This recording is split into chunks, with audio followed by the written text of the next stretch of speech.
My name is John Grabert, Director at Covenant Bay Bible Camp, and welcome to the Bible Story Podcast. This week we're going to look at another question, but this question, Jesus wasn't the person who asked it.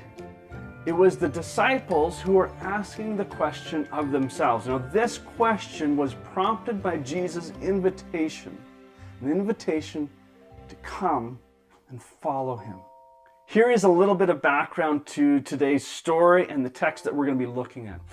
Jesus' public ministry was just getting started, and he was going around Israel and he was preaching a message. The message was this, that people needed to repent of their sins, turn to God, and that the kingdom of heaven was near. Today's text is Matthew chapter 4, verses 18 through 22. It says this, "One day, as Jesus was walking along the shore of the Sea of Galilee, he saw two brothers, Simon, also called Peter, and Andrew, throwing a net into the water, for they fished for a living. Jesus called out to them, 'Come, follow me, and I will show you how to fish for people.' And they left their nets at once and followed him. A little farther up the shore, he saw two other brothers, James and John, sitting in a boat with their father Zebedee, repairing their nets. And he called them to come too. They immediately followed him, leaving the boat and their father behind." So this is a pretty simple story. Jesus is walking along the lake. He sees these two sets of brothers and he tells them to come follow him and that he'd teach them how to fish for people. And we see this really bizarre response. It sounds like this chance encounter with these strangers, all of a sudden these strangers, these disciples, are following Jesus, whom they had never met before. If this is true, their immediate response to follow him seems a little bit rash. It seems a little bit extreme and honestly a little strange. Now, I don't believe that this was a chance encounter. In fact, I don't believe that this was the first time Jesus had met these disciples. Jesus had been traveling around and preaching, and we know that these men heard Jesus preach, and they were moved, that they had this experience with Jesus and hearing him speak that was powerful. In fact, they also had these conversations and interactions with Jesus that were quite powerful. Andrew had met Jesus prior to all of this. Now, John chapter 1, verses 35 to 51 gives us a few more details. I would encourage you to read this text as well, because it is chock full of some great things that you can learn from. Now, Andrew was first a disciple of John the Baptist. And John the Baptist began to tell his disciples that Jesus was the person they were waiting for, that he was the Messiah. And so Andrew begins to tag along with Jesus, and he's trying to figure things out, I think. And he goes back to Andrew, and he goes back to his brother Peter, and Peter has this interaction with Jesus as well.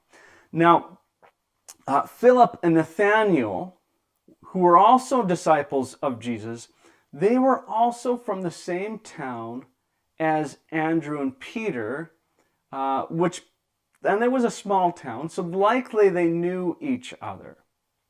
So there's some interesting details in John chapter 1, verses 35 to 51. Give that a read, but also read Luke chapter 5, verses 1 through 11. And it gives us some other details that we don't know. Now, the brothers James and John were Andrew and Peter's fishing partners. And in this story, Jesus preaches from Andrew and Peter's boat. And after all of that, Peter and Andrew and their partners James and John, they had this experience while fishing that was miraculous. And they didn't know what to do with it, but it validated who Jesus was. And so when Jesus calls them and says, "Come, follow me," these disciples have had all of these interactions with him and powerful experiences. They've heard him preach, and they were convinced that he was who he said he was. He was the one they were waiting for, the Christ. the Messiah. Okay, so it's not this random interaction that Jesus had with these fishermen, these soon-to-be disciples. And nor was it this flighty, thoughtless decision, impulsive decision that these disciples made to follow him. So what difference does all that make? That this invitation of Jesus to follow him was planned. It was thoughtful in the response or in the decision to respond. Jesus' invitation to follow him causes people, and these disciples and you and I, causes people to ask the question, will I follow?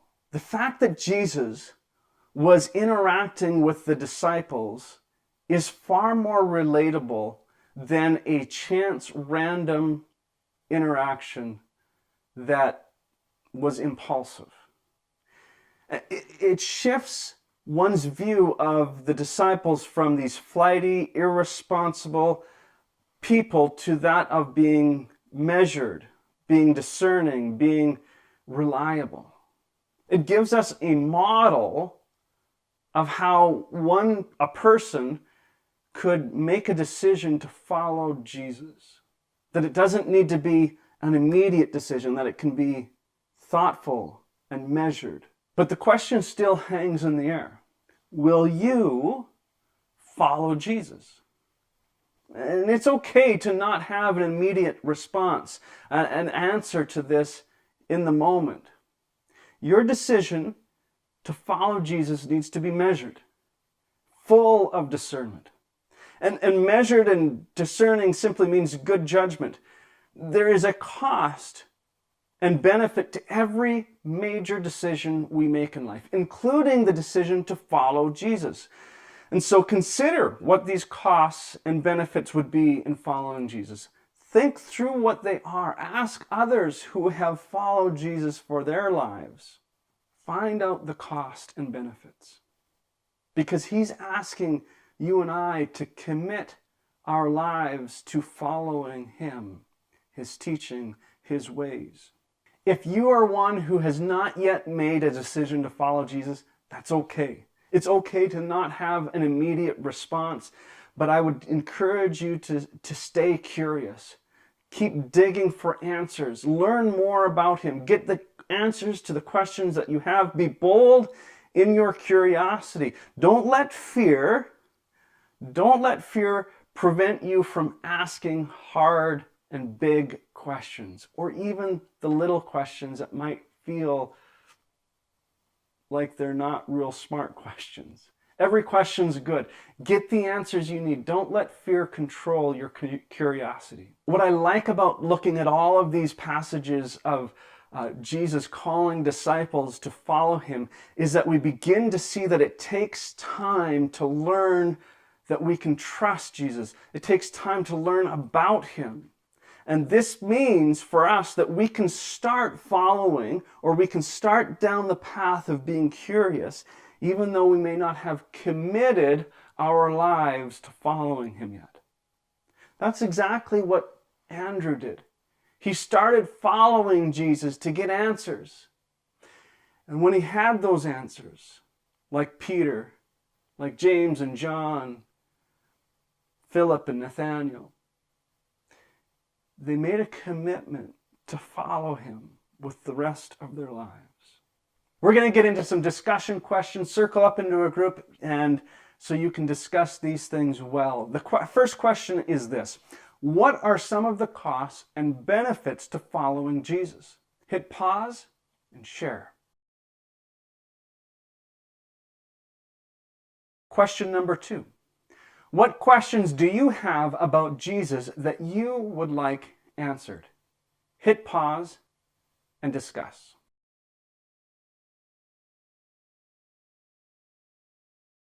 Our final question, number 3, with whom or where could you find these answers that you were looking for? Hit pause and share.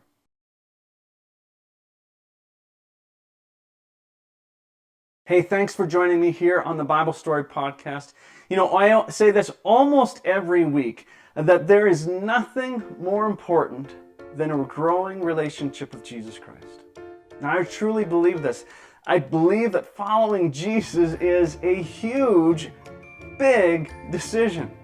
So use good discernment, use good judgment, and be curious, because you need to find the answers to make a good decision.